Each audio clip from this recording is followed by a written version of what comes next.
Hey guys, Nick here, and today we're going to talk about my Justice Here tank build.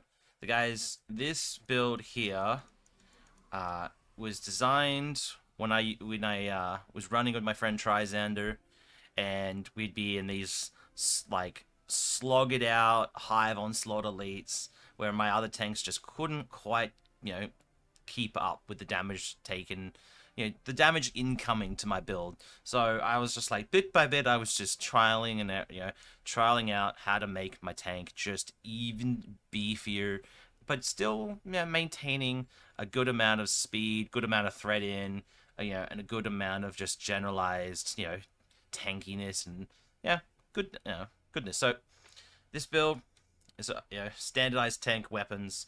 Our Baul anti-proton beam arrays from would have been the Baul lockbox, but now they're in Infinity and they come off the exchange. So come over here to our exchange. Baul BA space UL. So and then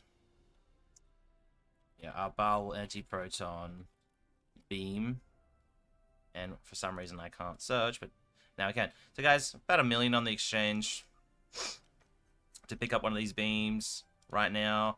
It looks at like after about the first 20, it jumps up to 2 mil, but that's still not too bad for a full set.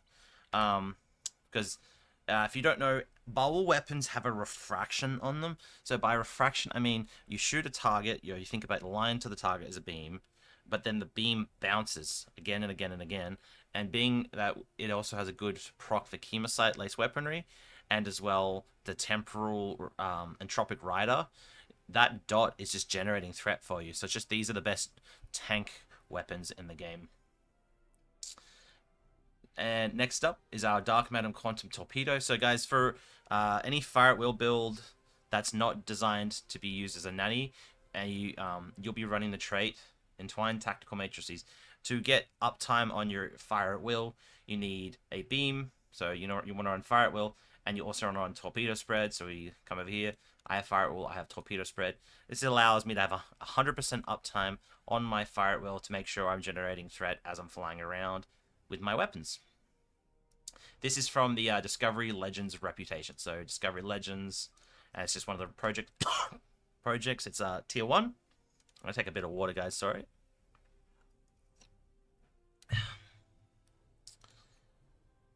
The next we run is the deflector is the non-baryonic matter deflector array from Discovery Legends. We run our prevailing introverted impulse engines. We run our mycelial harmonic matter antimatter core, and we run our Tilly's review pending modified shield. So the reason behind all this, guys, is the 3-piece for the Discovery. For the Discovery Legends 3-piece, or 2 is the hull regen. That's the big part. The 20% hull regen is the best tank 2-piece you can run in the game, and the 3-piece is your first weapon attack against each target fires a bolt of mycelial energy at the target, or it's at them. It's on grounds the numbers aren't quite right. Scaling with hull. So this is when you're scaling with hull, that's like a tank's dream right there. So tanks are always gonna, like with history remember and threatening stance here, are always gonna get near 200,000 hull or well above. Like this build fully scaled up is near 300,000 hull. So it's full, you'll take full advantage of this trait or 3-piece. At the back, we have our omnidirectional Baul linked sentry anti-proton beam array. Guys, this is the Lobi Omni for Baul, which is from it's from the Lobi store. It's 200 Lobi paired with the console. And the 2-piece is Baul anti-proton's weapon chain additional time. Other anti-proton energy weapons gain Baul refractions. Baul refraction deal 100% bonus damage. So our refractions are doing more.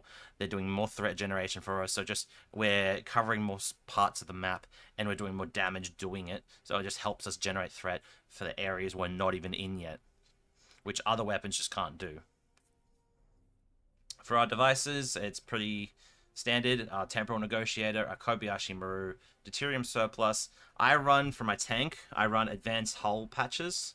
So it's 20% maximum hit points, 2,000 hit points, and a 50 bonus to Starship Damage Core, which is passive hull regen. Guys, so just the odd moment of you like, oh my god, I'm taking like, you're in Corfez and you take in like the VOD Warp bombardment, you're going to need a heal.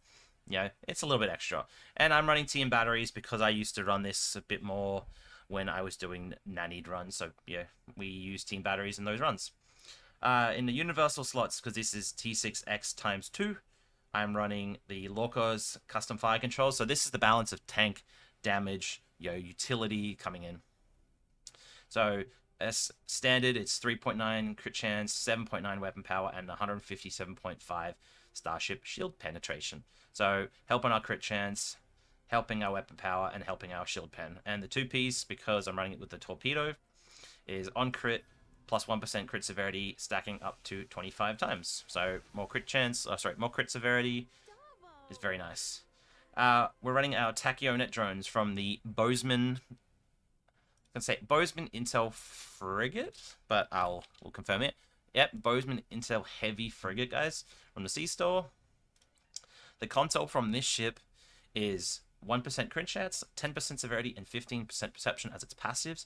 On its deployment is you deploy a Tachyonet drone for 45 seconds around a target, and it's every time you crit will be minus 41 all damage resistance rating. I think it should be a little higher when we're up in space because there is scaling to it.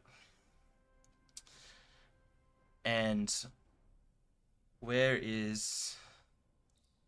Here it is. On crit, applies 411 critical damage, ignore shields, and shields offline for 3 seconds. So it's, yet again, the scaling is different up in space. There's more shield offline. The guys, basically what this means, every time you crit the target that is enveloped by the Tachyonet drones, you can potentially have their shields offline for 45 seconds. So that's massive. No target in this game is hopefully going to last 45 seconds. With a decent build, like anybody should kill a singular target in 45 seconds. Okay, next up is the Micro Warp Bubble Shockwave. It's from the Justice Hero itself, the C-Store version. The only reason I run this is because I think it's a nice passive and it's movement and a little bit of damage. Scales with tankiness. If you see down below, it scales with hull capacity, and its weapons offline for 9 seconds. So the weapons offline isn't much. The damage isn't. Damage can be a nice if you time it right into like a grouped target and you're all buffed up. It can be a nice little amount, but it's not going to be huge. I generally just keep it on because it's from the ship, and it's got nice passives, plus 20 hull capacity, plus 21.4 all damage resistance rating. Those are tank stats. Those are, we have more hull, we have more resistance rating. Those are tank stats, guys. So on more of a damage side, we have, it's more a bit of both, because the plus hull capacity is nice. So plus 29.5 hull cap, plus 29.5 control X, and that's going to make our gravity well stronger, and plus 26.2 crit severity. So guys, more on the damage side, it's going to, when we crit, our crits will do more damage. And that's from the Lobby Store, guys. Sorry. The Ion Storm Generator. So Ion Storm Generator, this is a complete tank console from the Baran or the Quoj. So guys, I'll show you those two real quick. The Baran Command Dreadnought Cruiser for the Federation, and for the Klingons, the Quoj Command Dreadnought Cruiser. Both come with Unified Engineering, a trait that I'll be demonstrating later on, and the Ion Storm Generator. So basically, guys, what this is a threat generation stick. So when it's a 360-degree arc targeting, I'm gonna say targeting, that does electrical damage to 3 targets per second for 15 seconds. That part we don't really care about. The damage is very minuscule. We don't care about that. But what we care about is the plus 500% threat generation that it gives us while it's active. So if you know at the start of a hive, you need that, you're a tank and you want to grab every single last bit of threat on that map, that plus, a strategist taunt on the Ion, like as you're flying in maybe, or, DPRM plus that, because you're just like, you're all buffed up and it's like, I've got all this threat, all this damage, and you'll have all the percent. Like with this build, guys, I've done well over 90% attacks in a HSC, and normally, like, that's generally not done too often. It's got a good combo of damage, good combo of survivability, good combination of threat generation. Next is our adaptive emergency systems. This is from our engineering Odyssey variants, or sorry, I wouldn't say Odyssey, our engineering flagship variants. So I'm going to come over the wiki because it is one that is a bit hard. So it's from our Sonjur. It is from our Sonjur class Operation Star Cruiser. It is from our Kayless Warbird. Well, Warbird Battle Cruiser. Our Kayless War Battle Cruiser. And from our Samshire Operations Dreadnought Warbird. So basically, they're all our engineering. And as well, they come from all of our legendary versions. So it comes from our legendary Verity. So it's legendary Command Dreadnought Cruiser. This is our legendary Verity, because it's our legendary Odyssey. It comes from our legendary Bordos queue, so our legendary Bordos Command Battle Cruiser, and it comes from our legendary Scimitar. All come with these consoles. So guys, if you have any of those ships, you have the adaptive emergency console, and it's unlocked for everybody. This is a 50% bonus all damage resistant rating. So see if it's got the word bonus, that means it's a category 2 bonus to damage resistance rating. So it's quite a lot for that 30 seconds. And it's got 30% bonus all damage. So it's a good clicky because it's making us tankier and it's making us do more damage in the same clicky. And the nice part about this, unlike our DPRM down below, it is affected by unconventional systems while it's running. So if you have enough uncon, this can almost be up 100% of the time if you have enough uncon on your build. And next is our bubble linked sentry coordination matrix. So this is the 2-piece with our Omni to make sure we do more anti-proton damage, more hull capacity, and that our refractions are doing more damage that I mentioned earlier. But so guys, that's from the lobby store. Next, we're using hull image refractors. This is for the temporary hull. So basically, as we're healing, our hull is going to go above maximum to make sure we don't take any more damage. Or we can go above our hull. So if we're at 270, we might be at like 540 because this build is just like... This build is... I named it the Unkillable tank, is because it just is made to be a brick wall of like, you know, nothing's going to kill it. It's way, I'm going to say it, guys, it's way over tanked for what it needs to be, but that's the purpose of this build. It is way over tanked, so you can take it into any group into Hive, any group into Core Affairs. You'll grab the threat, and, you know, hopefully that gives them enough time to kill it. And next, guys, we have our Dynamic Power Distributor module. No. So this, guys, is basically for, it's clicky, but the passives aren't too bad. 3.8% directed energy damage and 11 all damage resistance rating. I'm not too sure if those passives are correct because we're down on the ground. I need to show you guys the exchange when how to get some of these things, but it's mainly for its clicky. The clicky is good. So the 2 self for 20 seconds, 40 bonus damage, well above 80%. We're not too worried about that. It's the 100 bonus damage resistance rating and the 500% bonus hull regen. But guys, you could use this like preemptively in a Hive, and you can like this will keep you at 100% for the first 20 seconds. This is where like the unkillable parts comes in. You rotate this with your Valdor console, your hull image refractors keeping you up, and then your adaptive emergency with like RSP. You've got like so much time of like these things keeping you at full health. You're not just reliant on your natural hull healing. So this is where this build really comes into gear. Next, we have our... Oh, sorry. Before I go, I want to show you. So this is from the Atlas. This is probably the most expensive. They call it the prototype Dread now. I think there might not be any up on the exchange. Real quick, guys. Sorry.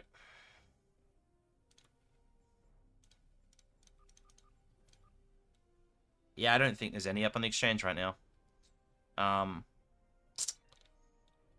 Sorry, can't show you that. Next is our shield absorbative frequency generator from the legendary Valdor, or our tier 3 Valdor, but I'll show you off our legendary Valdor. So tier 3 Romulan, if you have this, the legendary Valdor Temporal Ops Strike Wing Escort Warbird. It comes with this console. Basically what it is when you're below 90%, Each shot of your weapon is 2.5% chance to give you 200% of that damage done back into your shields. So it's a passive defensive console that just, it's probably the strongest heal on this build, surprisingly enough, over the course of an entire run. Guys, next up is a Fakiri Torment Engine. So this is a damaged console. So this is to balance with our bubbles, the refractions, and I don't have Chemosite, but and as well our Entropic Rider from our Temporal Operative specialization, which we're running. But this comes from the mission, the episode, from the Klingon Civil War arc, the Leap of Faith. So we come in here, guys, we replay, or we play our tactical Fakiri Torment Engine. Next, we have 2 colony consoles for anti-proton. So these are 39.4 anti-proton damage, 6.5% projectile weapon damage, and the big part of these is 25% chance to apply a restorative matrix. So it's hull healing and shield regeneration, 5% hull every 2 seconds for 10 seconds. So every time I hit a firing mode, I have a 50% chance for these to go off for a certain amount of my hull healing. They are more of a filler, I'd say. There, you could potentially, if you really wanted to, swap these to locators or exploiters, but I use these because this is a, my over tanked build. This is, I never want to die ever again on this build sort of thing. Hey guys, that's the end of our consoles to our skills. Hey guys, I run this as Intel Temporal. I've never really had an issue with dying unless I've had a lag moment where the servers just say, no, you're not going to activate anything today, or your DPRM is going to misfire. But but saying that, if you want to be even more tankier than this build already is, run Miracle Worker, because Miracle Worker's bonus is 50% maximum hull regeneration per minute, and you've got more hull resistance rating when using a heal. You've got immune to subsystem power drains. You've got when affected by a dot, removes the dots. More resistance to shield. You've got more hull healing here when affected by crit hit or crit heal. So 30% more incoming healing and 30% more damage. More resistance to crit heals. And then the clicky is 20% hit points, 20% hull healing, 20% flight speed turn rate, and 20% resistance to subsystem offline. Guys, that's they're incredibly good tank options. But guys, Intel is, for what everyone probably knows, is for the flanking, for the weapon damage flanking, and Temporal is for, basically, is for Entropic Rider. So you guys, on firing any G weapons, 2.5% chance to do physical damage to the target. So we call this a dot tank. Originally, when this was invented, this was called a dot tank because the bubbles would leave the Entropic Rider and the refraction would leave the Entropic Rider. So everything's getting dotted. Damage over time put on it, and that is just building threat, building threat, building threat. So these bubbles are just really good for our threat generation. Next up, guys, is our traits. So first up, Repair Crews. While in combat, gain 1 stack of Repair Crews every 5 seconds, up to 5 seconds. Sorry, not up to 5 seconds. Every 5 seconds, up to 5 stacks maximum. Per stack, 5%, 5 all damage resistance rating, 5% hull repair rate. So this will be 25% all damage resistance rating and 25% hull repair rate. These are lockbox traits, guys. These are all lockbox traits except for this one here, the Boimler effect, which is from the lobby store. So guys, this is an expensive build. Terran targeting systems, 15% crit severity. So this is a damage trait. A good day to die. This is a bit of both because it means you can activate the damage and the damage resistance rating at all times, but more damage is always nice. Intelligent Agent Attaché. On weapon crit strikes, restore 2% of Captain ability recharge. So when we're critting, we're getting 2% back on our Alpha, our Go Down Fighting, our Vulnerability Assessment Sweep, and our Tactical Fleet as a Tactical Captain. If you're a Science, it's the same to all of your Science abilities. Fragment of AI Tech, 13.3 bonus, or 13.3 point... I'm going to say that for a third time. 13.3 energy weapon damage based on control expertise, maximum 30% at 300 control. So this might be more in space because I'm down on ground. and plus 50 control expertise. So the plus 50 control expertise is to make our gravity well stronger, to make sure we're pulling everything into the target we want to be pulling in. Context is for kings. If you take damage in the past 3 seconds, plus 3% all damage resistance rating for 10 seconds, and this stacks up to 10 stacks, guys. So this will be 30 all damage resistance rating. As a tank, you know, the second half isn't relevant because we won't be not taking damage.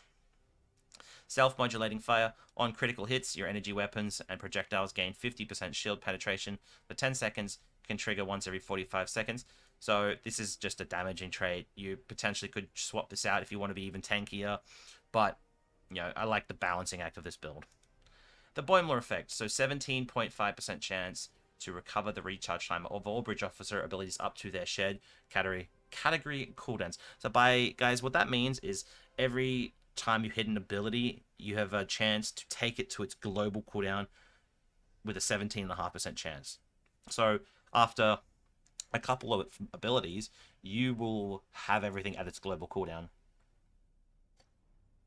Sorry guys, I just need to keep drinking water. My voice is still, my throat's still a little bit off, so I just gotta make sure it's not getting too dry. I don't know if you can hear it or not. Okay, a whole lot of X's. So this is a lockbox trait. I don't know if it's in Infinity just yet, but if damage while below 25% hull, you receive hit points and shield regeneration. I'm going to jump up to space now to show this one off to you guys, because we're done showing everything from the exchange. So I want to show you the stats on this. This is what I call an oh shit personal space trait. So it's completely automatic. You don't actually have to like activate it or something. So when you hit 25%, if you ever hit 25%, it's going to bring you up to like 50 or 60, and then maybe like plot armor or on a dead, or your DPM will be back up and you can, you know, top yourself. But it's that, like, you know, when you call it an oh shit, like for that moment of I just got really low and nothing's up for that maybe a few seconds, and this is every 2 minutes, so it'll give us 90,000 hull points or hit points and 578 shield regeneration for each facing. So the shield regeneration isn't massive, but it's at 90,000 hit points. So this build passively is sitting at 180. So this is half of my health. So you hit 25, it's going to bring you back to 75 instantly. So that's can be a saving moment. And the last personal space trait is unconventional systems. So using a control bridge officer ability, minus 7% recharge to universal consoles. The guys, I'll show you here. You know, you hit adaptive emergency, and then I don't think I actually have one on this build that I can hit while targeting anyone. But to you know, just to be what it is. So this is a control ability.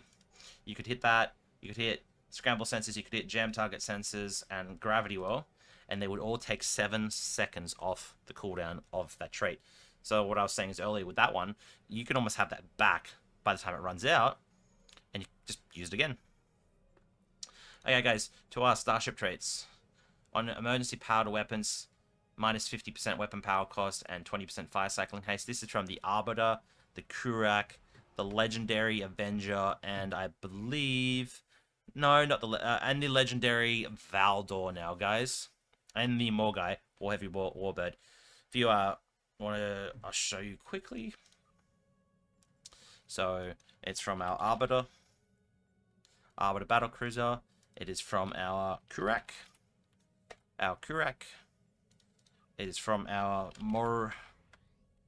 Morugai Heavy Warbird. If you have this, our legendary Valdor, and our legendary Avenger. This is where this trait comes from, our emergency weapon cycle. Our entwined tactical matrices. When activating fire at will, you gain torp spread. When you're hitting torp spread, you gain fire at will, guys. So this is the rotation. You hit fire at will, you have 10 seconds of fire at will. You hit torp spread, that gives you fire at will, that's 10 seconds. By that point, your normal fire at will be back up, and you have 100% uptime on your fire at will. This comes from the Gagarin. So it's a Federation ship. Our Gagarin Miracle Worker Battlecruiser, guys, is where this trait comes from. Honored Dead is next. History will remember, guys. Sorry. History will remember is our main tank trait. So this down here, the 10% threat generation stacking to 30 times. So this is 300% threat generation, plus 30% damage, plus 30% hull regeneration, plus 30% maximum hull when fully stacked up. So this is our main sort of increase of threat generation, increase on our hull, increase on our damage, which is quite nice. This comes from our legendary ambassador, or so standard ambassador is called the Narendra.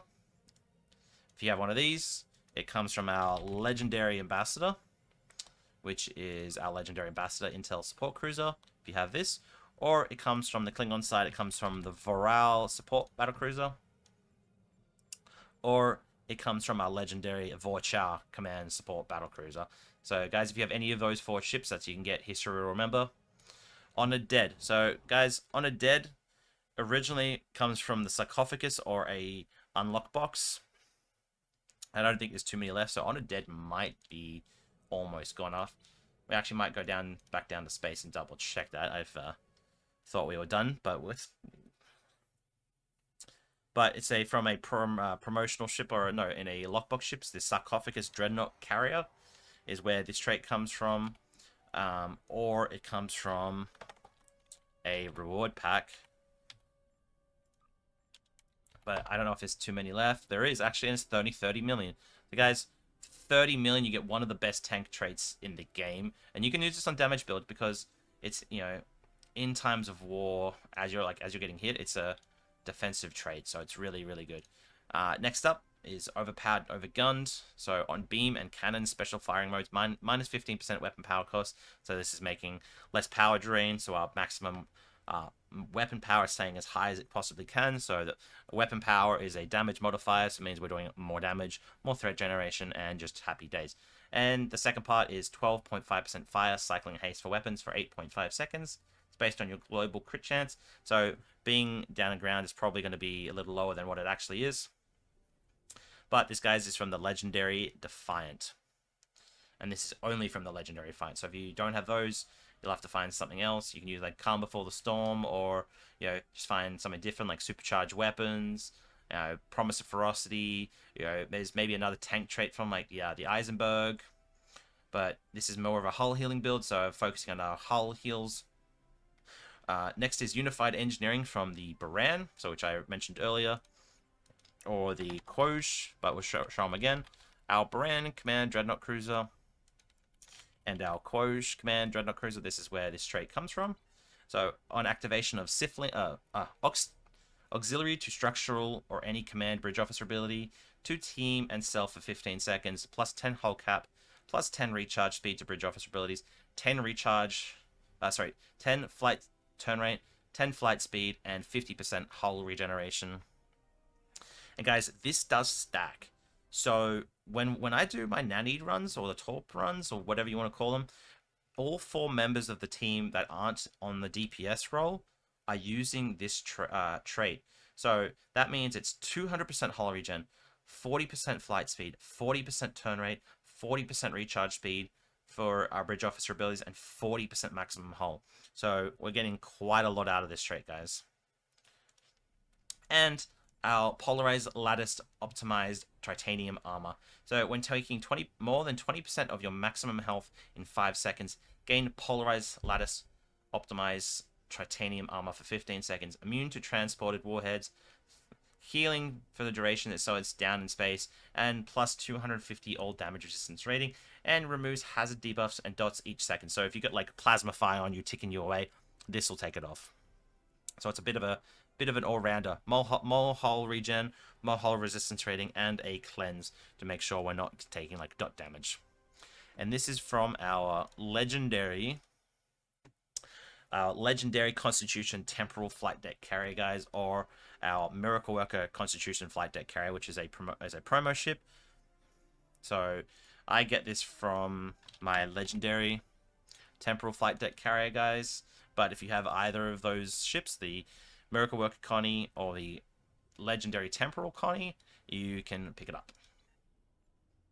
Next to our space reputation, we have advanced targeting systems for 20% crit severity. We have our precision for our 5% crit chance.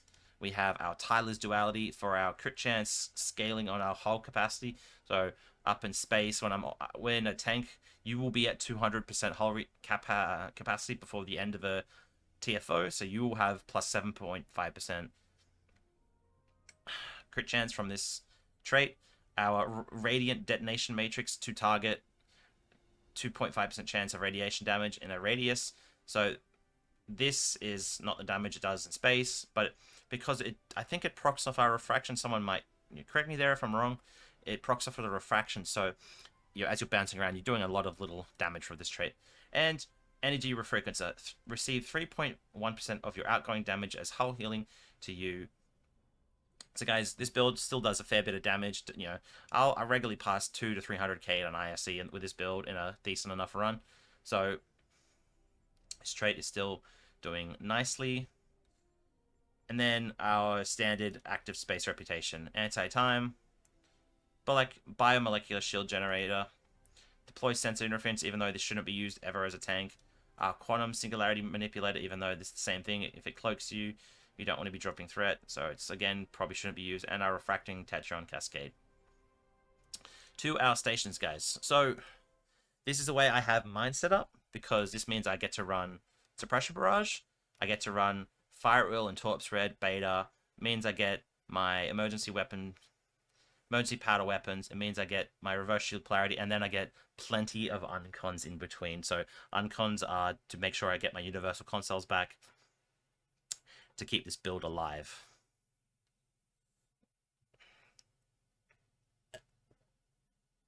Sorry guys, I need a bit of water. Polarized hull, there's little notes. Structural analysis is from the logbox, is for its spreading damage resistance rating. Maybe this could be hazard emitters, or like very close space for a little bit more damage. Hazard emitters for a removing of hazard debuff.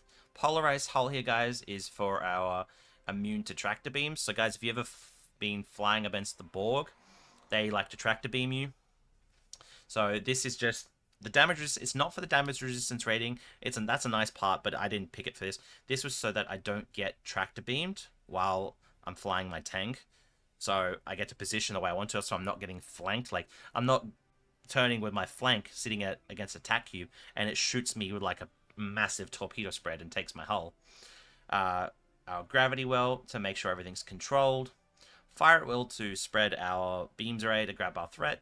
Attack pattern beta is to do negative damage resistance rating, and it also pairs with the duty officer, agent neural. So guys, while under effects of attack pattern beta, each weapon fighter stores 0.2% of your maximum hull. So this is a lot of hull healing here, guys, because it's 0.2% of your hull. So if I'm at 200,000, that means it's 500 health restored every shot of your weapon. So 500 times 7 or 8, it's a few thousand per shot of your weapon, consistently going. Next, our torpedo spread. That's the same again to keep our fire all up with our ETM trait. Emergency powder engines is for our reset of our con hologram duty officer to keep us moving and where we need to be. Emergency weapon cycle is for the plus bonus to energy weapon damage and for our proc of our emergency weapon cycle. Reverse shield polarity is for the immune to teleport, immune to shield drain, and the when taking energy damage to any shield facing, heal 62.5% of that damage to that shield facing.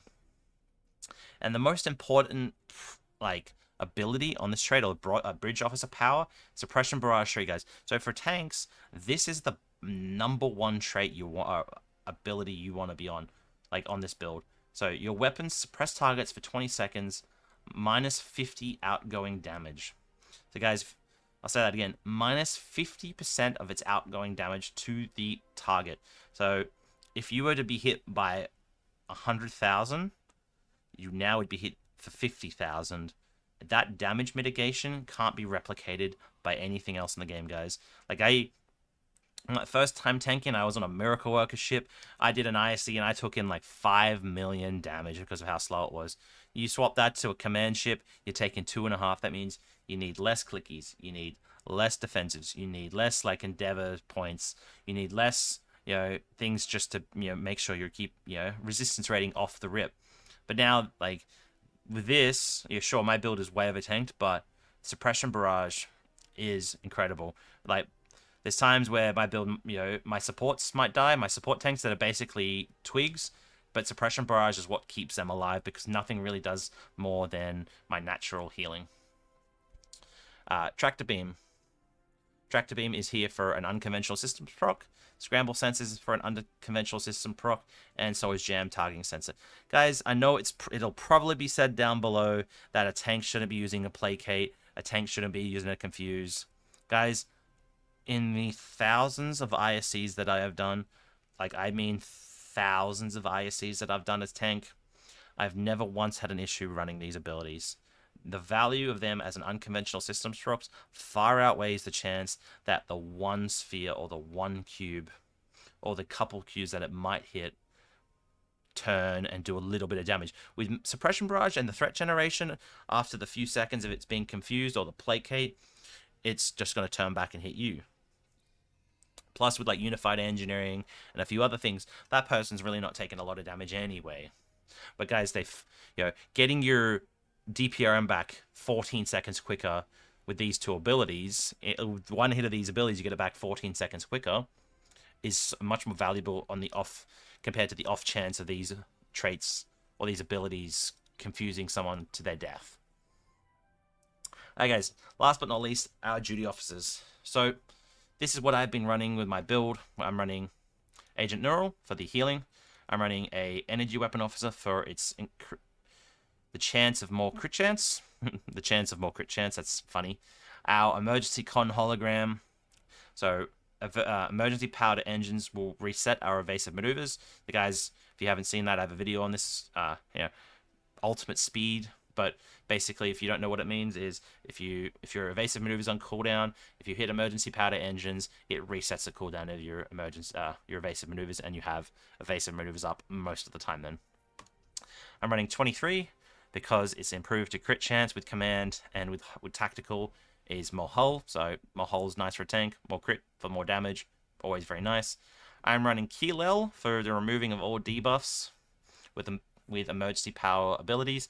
Guys, I don't really know if this one's doing a whole lot for myself, but I was struggling to find things that were not just damage traits. I was like, I wanted to try something a little different, and your warp, the plasma dot for that Borg do, I think gets cleared by this. Correct me if I'm wrong. So I thought, why not? It's clearing dots off me or debuffs off me while I'm tanking, so it can never hurt.